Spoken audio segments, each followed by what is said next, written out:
विभाग, दूसरा हमारा फाइनेंस डिपार्टमेंट। फाइनेंस जो होता है वो सरकार की आय और व्यय के बीच में चलता है, इसलिए उसमें ना आप कुछ कर सकते, ना मुख्यमंत्री कुछ कर सकते, ना कोई कुछ कर सकता। ठीक है, एक बात। दूसरा सामान्य प्रशासन, जीएडी एक ऐसा विभाग है जो सरकार के बाहर कानून एक्ट जो जो बने हैं उसका पालन करना और करवाने के लिए कौन बैठा है? सामान्य प्रशासन विभाग। सरकार का सबसे महत्वपूर्ण विभाग जो होता है प्रशासनिक, वो होता है जीएडी, सामान्य प्रशासन विभाग। जीएडी की सर्कुलर गाइडलाइन ये होती है कि किसी व्यक्ति को सरकारी नौकरी देने के पहले एडवर्टाइज करना और टेस्ट लेना। टेस्ट मतलब कुछ भी हो सकता है, मौखिक, रिटर्न, एक चक्कर में, दो चक्कर में, जैसे पीएससी 3-3 चक्कर में होता है, प्री, फिर मेंस, फिर इंटरव्यू, ये अनिवार्य है। क्वालिफिकेशन के साथ किसी भी व्यक्ति की गवर्नमेंट की नियुक्ति के लिए पहला क्राइटेरिया है एडवर्टाइजमेंट और दूसरा है उसका सिलेक्शन की प्रक्रिया, तब वो सरकारी कर्मचारी बनता है। और इसलिए इस प्रक्रिया को पूरा करने के लिए जो पहले गुरुजी भर्ती होते थे, तो सरकार क्या करती है कि सरकार करती है कोई ऐसा पद क्रिएट कर दो जिसमें कोई कोर्ट भी ना जाए, तो गुरुजी बना दो। कोई कोर्ट जाएगा, साहब ये कैसे पढ़ा रहा, हाँ ये टीचर नहीं, गुरुजी है। फिर आपके ऊपर जाएगा कि आप कैसे पढ़ा रहे हो स्कूल में, आप कौन हो भाई? नहीं साहब ये मास्टर नहीं है, ये क्या है, गेस्ट है, हमने कुछ देर के लिए गेस्ट बनाए। मतलब सरकार ने आपको अंदर भी कर लिया और कोई कोर्ट से मैं आपको बाहर भी नहीं कर रहा। आप इस बात को समझना। तो कहने का मतलब यह है कि इस तरह के चीजों के आ जाने के कारण आज आप लोग टीचर हैं। हो सकता है ये चीज नहीं आती, वो परीक्षाएं होती तो आधे से ज्यादा गेस्ट फैकल्टी वाले टीचर ना बन पाते, हो सकता है। कोई जरूरी नहीं कि बहुत होशियार आदमी होगा वो टीचर बनेगा और जो कमजोर होगा वो टीचर नहीं बनेगा, क्योंकि हमने देखा है कि जो कम इंटेलिजेंट बच्चे हैं वो बहुत अच्छा पढ़ा रहे हैं। ऐसा है कि नहीं है? बहुत इंटेलिजेंट होने के बाद ही अच्छा पढ़ाएगा ऐसा कुछ जरूरी नहीं, शैली बहुत अच्छी हो, एक बात। दूसरा, कई बार ऐसा होता है कि इस गांव में, इंटीरियर का गांव है, बाहर का आदमी पढ़ाने को तैयार नहीं है उस छोटे से तनख्वाह पे, इसलिए गांव का ही कोई टीचर हो तो गांव में कोई अच्छा उच्च क्वालिटी वाला नहीं मिलता, तो फिर कम पढ़ा लिखा व्यक्ति भी उस स्कूल को चलाता है कि नहीं चलाता। इन सब चीजों की व्यवस्था को ध्यान में रखते हुए सरकार बीच बीच में ऐसे पद क्रिएट करके सरकार का काम और आपके काम को बनाती है। अब मान लो आप गेस्ट टीचर हो, ठीक है, अब गेस्ट टीचर हैं या गुरुजी हैं और जो मुख्य शिक्षक हैं जो आपके स्कूल के परमानेंट टीचर हैं, दोनों की सैलरी एक होगी, तो फिर सरकार के ऊपर फिर लगेगा दाग। इसलिए प्रक्रिया में हम नहीं हैं, हम योग्य हैं, प्रक्रिया में नहीं है, इसलिए थोड़ी सी दिक्कत रहती है। इसलिए सरकार ये प्रयास कर रही, गुरुजी के समय भी प्रयास किया है। मैं आपके लिए एक बार ज्ञापन में, मैं मुख्यमंत्री जो पूर्व मुख्यमंत्री हैं उसके लिए मैं जा चुका हूं, आप लोगों के लिए बात कर चुका हूं, पूरी चर्चा मेरी हो चुकी है। अतिथि विद्वान के लिए भी मैंने चर्चा की थी और अतिथि विद्वान का तो मैटर मैंने ही पूरा प्रयास करके उसको ठीक किया था, तो आपके लिए भी मैंने बातचीत की है। पर केवल 2 जगह अड़चन जाती है, एक जीएडी और दूसरा फाइनेंस। फाइनेंस ये कह दे कि हमारे पास इतने टीचर रखने के लिए पैसा है, और जीएडी कह दे कि इनको टीचर रखने की प्रक्रिया इस तरह पूरी हो सकती है।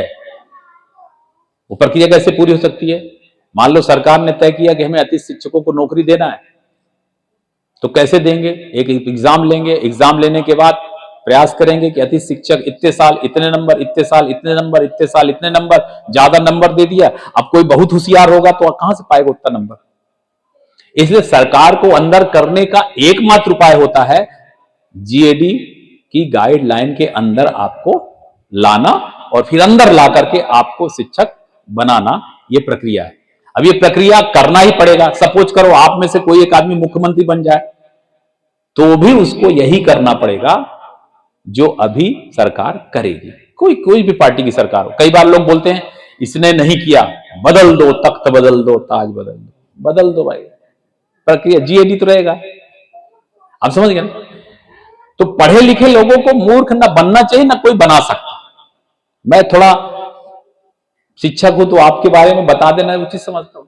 इसलिए ये ध्यान रखिए कि आप तो सरकार से एक डिमांड रखिए, मैं भी बात करूंगा कि कोई भी सामान्य प्रशासन की प्रक्रिया अपना करके हम लोगों के नंबरों को छूट दे करके कोई परीक्षा लेकर के हमें शिक्षक का दर्जा दिलाया जाए, ऐसा आप लोगों की तरफ से मांग है।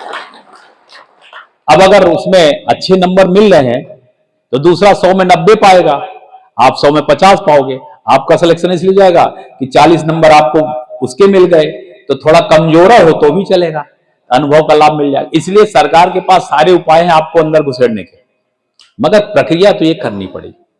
अगर मान लो आप में से कोई आदमी मुख्यमंत्री बन गया और घोषणा किया आज से अतिथि शिक्षक परमानेंट किए जाते हैं, एक आदमी कोर्ट में गया और कोर्ट ने पूछा कैसे परमानेंट किए, तो बोले ऐसे ही कर दिए, तो बोले सारी नियुक्तियां निरस्त की जाती, फिर क्या कर लोगे?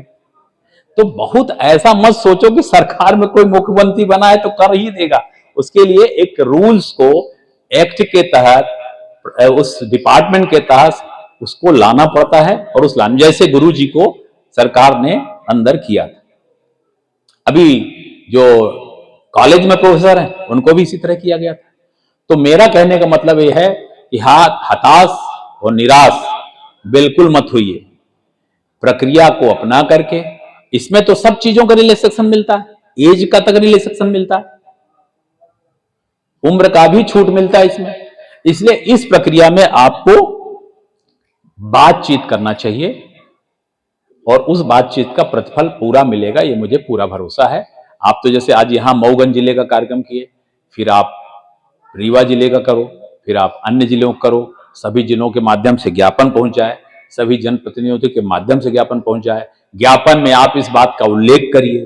तो मुझे लगता है, आपने बोला कि मुख्यमंत्री जी ने घोषणा की थी, मुख्यमंत्री जी घोषणा जीएडी के अंदर ही करते हैं। कभी भी ये मत सोचिएगा कि कोई भी मुख्यमंत्री जीएडी के बाहर जाके घोषणा करेगा। वो बाहर जाके घोषणा तभी कर सकता है जब चुनाव चल रहा होगा, तो चुनाव घोषणा पत्र में कुछ भी लिख दो चलेगा, सूरज को नीचे ले आ देंगे, धरती को ऊपर कर देंगे, सब चलेगा, वो चुनावी घोषणा पत्र है। अब आप अकिलवान हो तो मान लो, नहीं मान, मगर जब सरकारी गाइडलाइन में जब होता है, जब सरकारी गाइडलाइन में होता है तब ये बात नहीं हो सकती, ठीक है।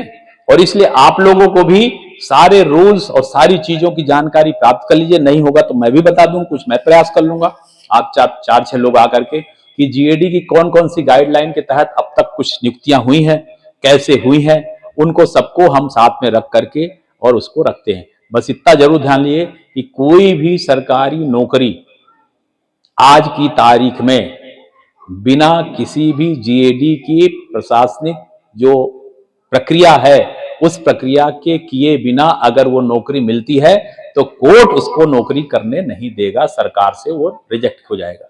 इसलिए आप भी सोचिए कि जब रिजेक्ट ही होना है तो क्यों ऐसा करना। अभी आप रिजेक्ट इसलिए नहीं होती कि सरकार बोलती नहीं साहब ये तो नौकरी कर नहीं रहे, क्या कर रहे हैं, गेस्ट हैं। आप समझ गए मेरी बात। इसलिए आपके ऊपर कोई चला भी जाएगा कोर्ट तो कुछ कर नहीं सकता। जैसे अभी आउटसोर्सिंग, गुरुजी, ऐसे सरकार ने बहुत सारी चीजें ढूंढ लिया है। आउटसोर्सिंग में तमाम विभागों में काम कर रहे हैं। किसी ने बोला साहब इनके साथ नहीं, बोले हमारे कर्मचारी नहीं, मैं क्या करूं। मीटर रीडर आउटसोर्सिंग से कोर्ट में लोग गए, सरकार ने बोल दिया कि साहब ये हमारे कर्मचारी नहीं। किसके कर्मचारी? फलाने कंपनी के हमने लिया है उधार। मगर उन सब में से बेस्ट आप हो, क्योंकि आप आउटसोर्सिंग नहीं हो, आपको किसी एजेंसी ने काम में नहीं लगाया है, आपको गेस्ट के रूप में स्कूल वाले ने लगाया। जिस स्कूल में आप गेस्ट टीचर हैं, एक्चुअली में ये गेस्ट टीचर स्कूल के व्यक्ति को, संस्था को, अपनी स्कूल में टीचरों की कमी को ध्यान में रखते हुए ज्ञान वाले व्यक्ति को सेलेक्ट करके अपनी स्कूल को अच्छे से संचालित करने का एक अधिकार बना है। उस अधिकार को उपयोग करके वो आपको गेस्ट टीचर रखते हैं। भले है ही शासन की तरफ से, मगर इसकी प्रक्रिया का अधिकारिता किसको बनाया है? प्रमुख को, संस्था के प्रमुख को। इसलिए आप लोग इसमें बिल्कुल भी हताश नहीं होइए, सब कुछ हो जाएगा। अब ये इसमें थोड़ा सा आप 10-15 लोग पूरे स्टेट के, मैं केवल यहीं कवर नहीं कर रहा हूं, पूरे स्टेट के 10-15 लोग बातचीत करिए, सभी लोगों को इससे जोड़िए। जितने भी आपके, जैसे आज आप 150 लोग यहाँ पे इकट्ठे हैं और है यहाँ 700 हैं, कितने 900 हैं, 900 हैं।